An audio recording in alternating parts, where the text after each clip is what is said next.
You're watching continuing coverage of the World Healthcare Congress 2012 in Washington, D.C.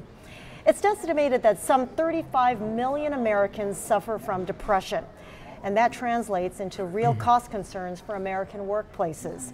I'm here now with Kathryn Goetzke and also Bill Wilkerson of iFred, which is the International Foundation for Research and Education on Depression. Welcome. Thank you so much. It's a pleasure to be here. Now, that's a lot of people we're talking about, 35 million Americans. How many of these folks are treated?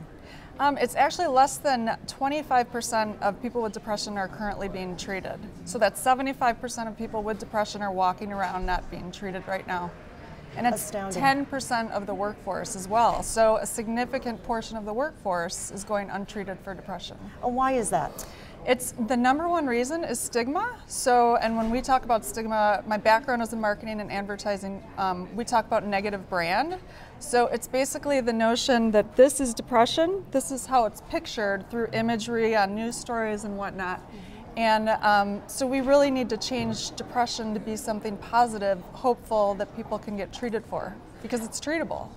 Okay. It's a disease state, yeah. Now, it's treatable. Fred, you're from Canada and you're involved with this company. We're talking about Americans here, but this is an issue in Canada as well. Very much so, and the reason I'm here at the Congress is to reflect the support of the Canadian business community for Kathryn's initiative and her efforts.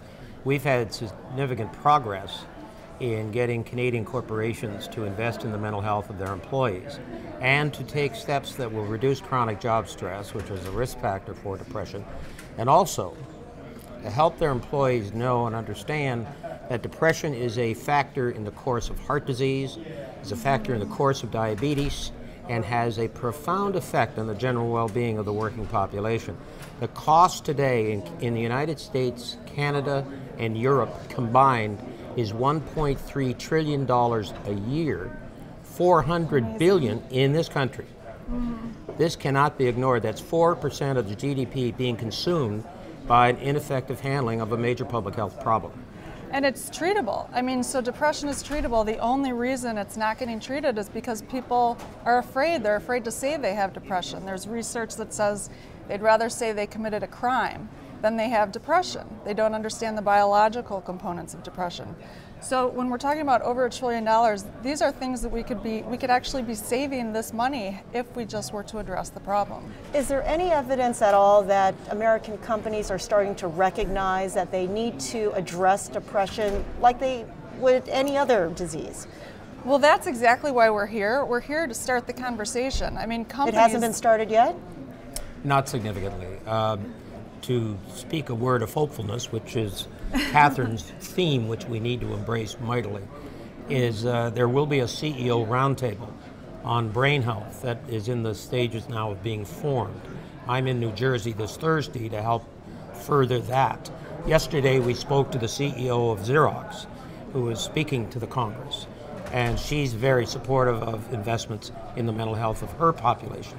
So it's hopeful, and we can do it. To business, though, you talk nose to nose, not heart to heart. You got to make the business and economic case.